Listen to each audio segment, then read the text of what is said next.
नमस्कार दोस्तों, मैं advocate Rajan Kumar Prasad, Delhi high court आज आपके सामने फिर से उपस्थित हुए एक नए टॉपिक के साथ।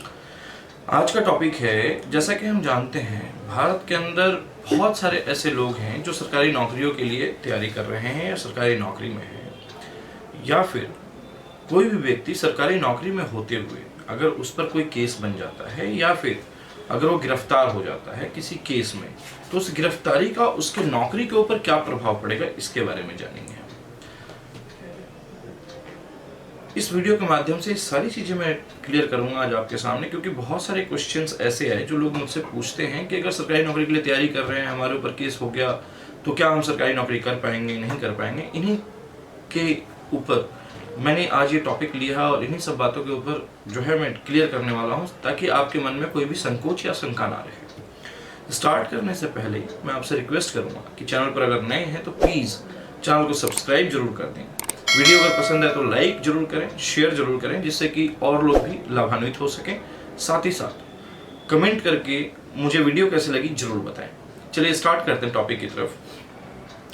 सबसे पहली बात अगर मैं करूं कि भारत के अंदर जो युवा हैं, बहुत सारे युवा सरकारी नौकरियों के लिए तैयारी कर रहे होते हैं या तैयारी कर रहे हैं, जिनका ड्रीम सिर्फ और सिर्फ गवर्नमेंट जॉब को पाना होता है। ऐसे में कई बार फॉर्म भरने के बाद या अपॉइंटमेंट होने के बाद पुलिस वेरिफिकेशन के लिए आपका फॉर्म जो है आपके नज़दीकी थाने में आता है और वहाँ से आपका पुलिस वेरिफिकेशन होता है कि क्या आप किसी भी क्रिमिनल एक्टिविटीज़ में शामिल थे या हैं या नहीं है। जब तक अपना क्लियरेंस रिपोर्ट उस डिपार्टमेंट को, जिस डिपार्टमेंट में आपकी नौकरी लग रही है, वहां नहीं भेजती, तब तक आपको अपॉइंटमेंट लेटर इशू नहीं किया जाता। पुलिस क्या क्या जांच करती है, कैसे करती है, सबसे पहले मैं आपको बताऊं कि पुलिस जब फॉर्म आता है, फॉर्म आने के बाद आपके घर पर जाती है, आपसे सारी डिटेल पूछती है, प्लस आपका क्रिमिनल रिकॉर्ड अपने थाने में या अपने डिस्ट्रिक्ट में चेक करती है कि क्या आप कभी किसी भी तरह के क्रिमिनल एक्टिविटीज में लिप्त रहे हैं या नहीं रहे हैं। अगर रहते हैं तो पुलिस वेरिफिकेशन नेगेटिव करके भेज देती है। अब किन किन केसेस में ऐसा होता है, किसी भी अभ्यर्थी जो फॉर्म भरा हुआ है जिसने, अगर उसके ऊपर कोई केस पेंडिंग होता है जिसमें 3 साल से ऊपर का कारावास हो, वो केसेस जिसमें 3 साल से ऊपर का कारावास है और अभ्यर्थी अगर ऐसे केसेस में लिप्त है, तो उसकी पुलिस वेरिफिकेशन हमेशा नेगेटिव जाएगी और उसके ऊपर पुलिस जो है कभी भी सरकारी नौकरी के लिए लिखकर नहीं दे सकती कि इसका वेरिफिकेशन ओके। 3 साल से अधिक जिस क्रिमिनल केस में सजा का प्रावधान है और वो केस न्यायालय में विचाराधीन है, एक तो ये हो गया।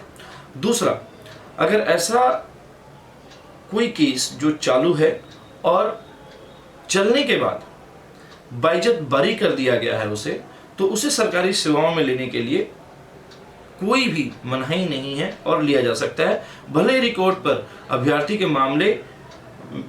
के मामले में यह दर्ज है कि उस पर मुकदमा चला है।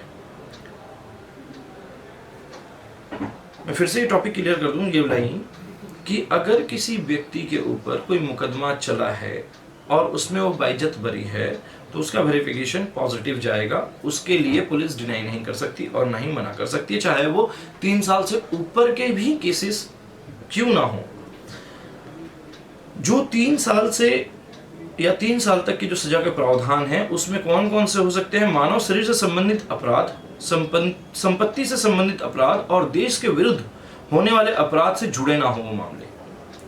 अगर ऐसे मामले जुड़े हुए हैं, चाहे ऐसे मामले हैं और उनमें अगर कोई व्यक्ति लिप्त है, तो उसका पुलिस वेरिफिकेशन नेगेटिव जाएगा।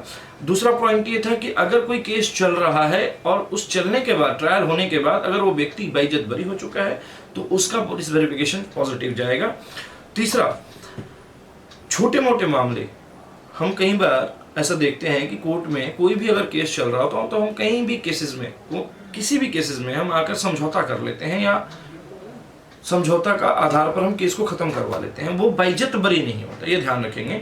अगर ऐसा कोई केस जिसमें 3 साल से ऊपर की सजा का प्रावधान है और उसमें अगर मुलजिम और कंप्लेनेंट द्वारा, यानी अभ्यर्थी जिसने फॉर्म भरा है और जो कंप्लेनेंट है उसके द्वारा समझौता करके वो केस खत्म कर दिया गया है, तब भी पुलिस वेरिफिकेशन नेगेटिव जाएगी और उसमें आपको बाइज्जत बरी नहीं माना जाता।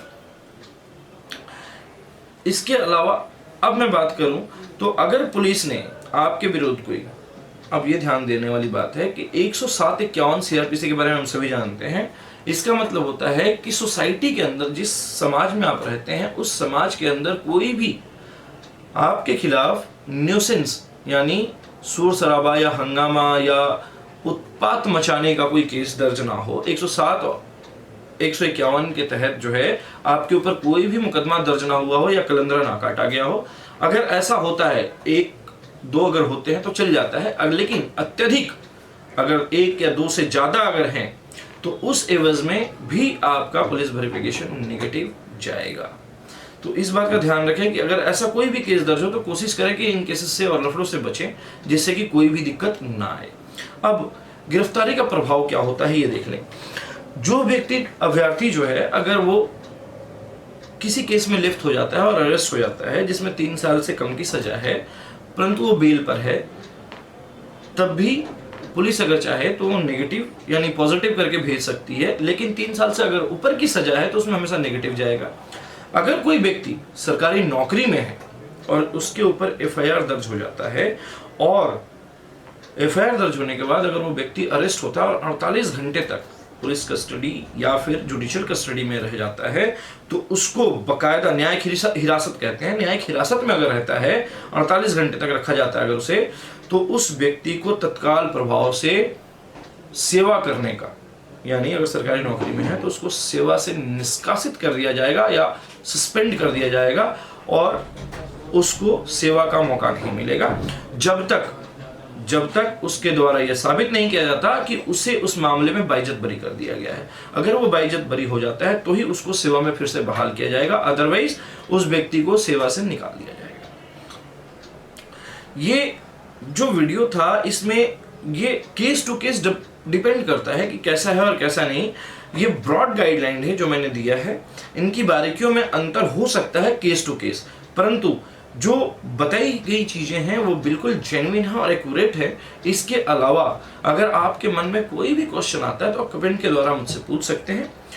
ये पूरी वीडियो थी, उम्मीद है आपको समझ में आया होगा। अगर आपको वीडियो अच्छी लगी हो तो प्लीज लाइक जरूर करें, शेयर जरूर करें, साथ ही साथ चैनल को सब्सक्राइब जरूर करें अगर आप नए हैं तो, और बेल आइकन को जरूर दबाएं जिससे कि हम जो भी वीडियो लेकर आते हैं वो आप तक सही समय पर पहुंच सके। इसी के साथ मैं Rajan Kumar Prasad, advocate, Delhi high court, आज आपसे विदा लेता हूं। बहुत बहुत धन्यवाद। नमस्कार।